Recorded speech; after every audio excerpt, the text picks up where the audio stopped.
Add 1 1/3 cup unsalted butter to a saucepan along with a splash of canola oil and 2 tablespoons of margarine.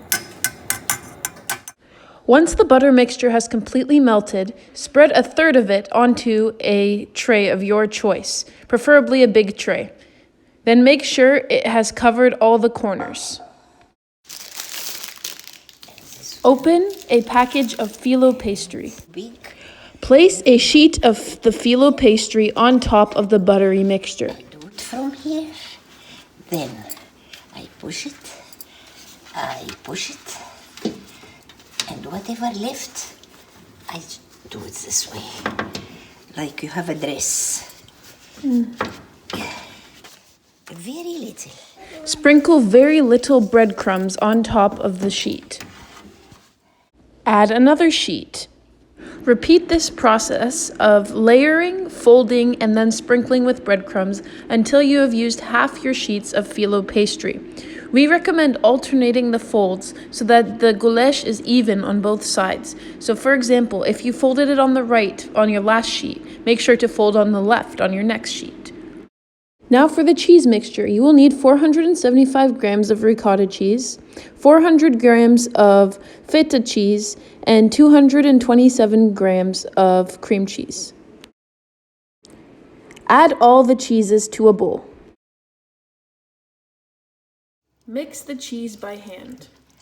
You need it just all of them, just mix it together and soft, not pieces. Once you have used half of your Filo Pastry, add a bit of butter to the top instead of breadcrumbs, just to make it soft.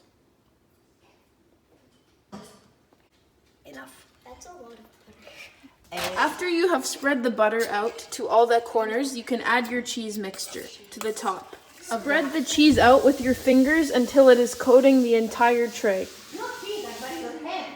Yeah, with your hand, like Teta said.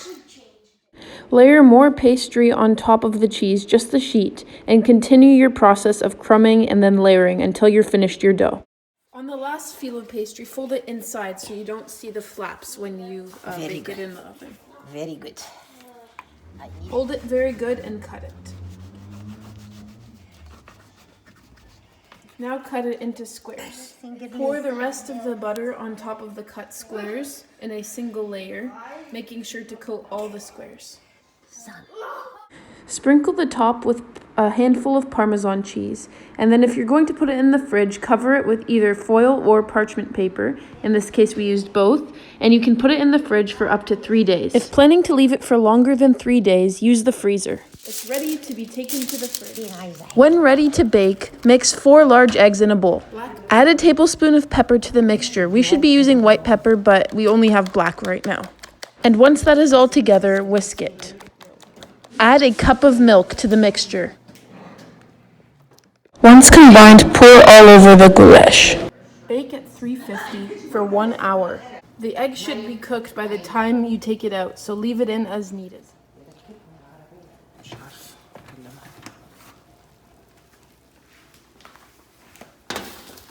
Serve fresh and enjoy.